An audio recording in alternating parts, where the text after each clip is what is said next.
Hello guys, this is a video on how to scale overhead squats. Overhead squats are, the best squat. If you can do overhead squats, you're feeling that the vast majority of the world, and your squat is awesome. So, this is a weightlifting movement. And in weightlifting, I like to follow the hierarchy of positions, then movement, then speed, then load. What does that mean? That means that first, regardless of the movement, it's a clean, a jerk, a snatch, whatever it is, a bench press, my positions first have to be solid. The end position and the initial position, all of them have to be good. If I don't have those positions good, there's no sense in trying to get the movement right. Like, it's like trying to get through a door, but I don't know how to get to that door. I'm gonna just bang myself against the wall, right? Good. So positions first, then movement. That means that once I have the positions, then I move and try to work on the transfer between those positions and make sure that the transfer is correct. Good. Once I have that movement and I'm solid on those mechanics there, then I move to speed. This is a step that is often overlooked. We go right into load. You should be able to generate speed first. Speed is a rate of force production. It's a high rate of force production. So instead of slowing yourself down with a lot of load, speed yourself up and then add load. Then that load will make you faster, not slower. That is important. So let's apply this to the overhead squat. Let's start with the first position. So an overhead squat, if I'm here, up and down. So initial position is this position here. So the first thing that I'm going to look, and I just need a PVC pipe for this or a broomstick. The first thing that I'm going to look is that my athlete can give me a good overhead position, right? And so things that I want to see is that the shoulders can be rotated somewhat externally, right? Like I don't need full external rotation, but I need somewhat external rotation so that my athletes are not here feeling a lot of tension on the shoulder, but there, right? And that they can have arms straight and that the bar is landing here, right? So if I draw a straight line from the hand, it's right into the shoulder. Oops, sorry. It's right into the shoulder. Right? And so I want to check for those points of performance. So shoulders externally rotated, good hand position, and if you look at me from behind, the bar should be straight, hips align with the shoulder line with the bar. Good.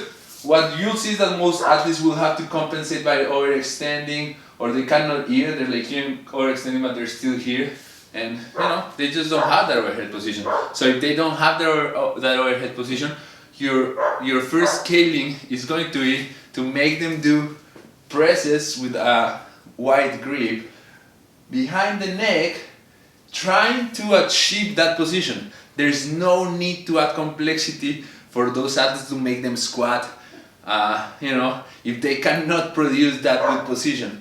With enough reps, 2 or 3 weeks, you'll see a lot of improvement. It's just that most people don't take the time to do that. And they don't need more than a PVC pipe or maybe a technique bar, 15 pounds at most. But if you cannot achieve good position with the PVC, you're not gonna get a good position with the barbell. You're just compensating. Good. That's the first thing, and this is a video for coaches more than athletes. Athletes, like you're in the middle of the thing, it's hard. But coaches, you can be strict with your athletes there. So first position, boom. If my athlete has a good overhead position, then what I'm going to do is I'm gonna check the bottom position without the overhead part of it. So can my athlete produce me a nice upright squat with all the points of performance of a squat? So I want hips below the knee, I want nice upper chest, right? So if my athlete is here, why am I gonna load him with something overhead, right? So here, can he go, deep enough? Depth is dependent of the athlete, but deep enough, does he have range of motion in his knees? Good. If your athlete cannot produce you a bottom of the squat position without a PVC, guess what? You're gonna practice the overhead position, presses behind the neck, and then you're gonna make that athlete hold a squat, the bottom of a squat, trying to find the points of performance that you want, right? Whatever it is that he's lacking. Maybe you will have to aid that with like a medicine ball, maybe you will have to aid that with like a band, whatever it is that you're seeing, aid that and make that athlete hold that bottom position. So your scaling for that person will be presses and then bottom of the squats hold. If your athlete can produce a good bottom of the squat hold with no PVC, well, then your next thing is going to be, can he have a good overhead position, right? In the bottom of the squat. Most athletes will not. They will have to compensate by rotating the shoulders internally, right? They're gonna be here and here or something like that. Guess what? Your scaling is going to be squats, just squats, and then make them go into that bottom of the squat position with a PVC and fight to get that position. They're probably not gonna get it in the first session, but they have to try to get it, right? Like that, in the effort, in the trying is when they get good at it, right? It's not about like getting it right away. It's about like putting them in a position in which they can handle what I'm asking. And so what I will do is like have my athlete here, and I will cue him like, if he's here, I'm like, okay, shoulders, shoulders, shoulders, shoulders, there, fight, fight, fight, and keep it, right? Good. So that is it. Positions first. So with that, you have a lot of work to do with your athletes. Even in a workout that you have like running and kettlebell swings and double unders or whatever it is, you can incorporate everything that I'm saying there to make them work, right? Good. That is the first part. Positions first. Good. Second part, let's say that your athlete has a good overhead squat position, bottom of the squat, and has a good finishing position. Okay, so now we work on the transfer. So what you'll see is that many athletes will, even athletes that can produce a good bottom of the squat position will start compensating by like dumping your chest forward or something like that, trying to engage more lats than anything else, right? And so that's what you're gonna be cueing, and that's what you're gonna be looking for, right? And so before you load them, make sure that they can go from here to here with good mechanics, right? With the mechanics that you would like to see in an air squat, right? If they cannot, you're not gonna load them. You're gonna make them, you're gonna slow them down, and you're gonna make them work on those mechanics. Even if it's a Metcon, slow them down. That will make it harder for them and make them focus on the movement. And if they rebel, tell them. One of the best skills that an athlete can have is to focus on the movement during a conditioning workout. If you're like, I have to chase Francine, they're not gonna learn that much. So that's movement.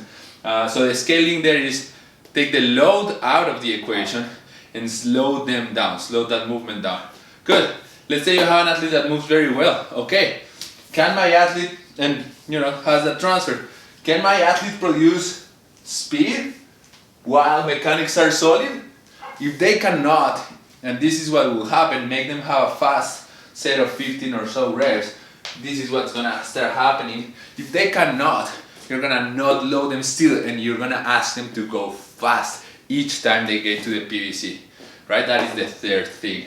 Positions, movement, speed, right? And so far we haven't touched anything above the PVC pipe, and all your athletes are getting better, and all your athletes are getting a hell of a workout.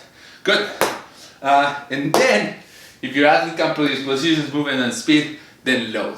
What load are you gonna? How are you gonna load them? You're gonna load them in a way in which your athlete can meet the demands of your workout, right? So if it's a heavy workout, put them right on the edge when they can produce your good mechanics, but they really have to fight for those good mechanics because the load is so great that they might have to compensate. Have them on the edge. If it's a workout like, for example, Nancy, 400-meter runs and squats at 15 overhead squats at 95 pounds. What I would like to see there is unbroken squats, so I will load them so that they can give me fast, gorgeous squats at 95, they have to fight for those last 3 reps. The mechanics are still there, the legs are burning, they're dying, but they can get good reps. That's where the change happens. That's where, like that little reach in which they want to put the bar down, but they don't, and they have to fight for good mechanics. That's when you get fitter, not in, like getting a shitty rep. Yeah, and that is it. So remember, positions first, then movement. If your athletes doesn't have the movement, slow them down. Make them find that movement slowly so that they can think about it. If they have the movement, speed them up. Can they sustain good movement while speed is high? If they have speed, then load them up and challenge that movement. That is it. Give it a try. Let me know how it goes.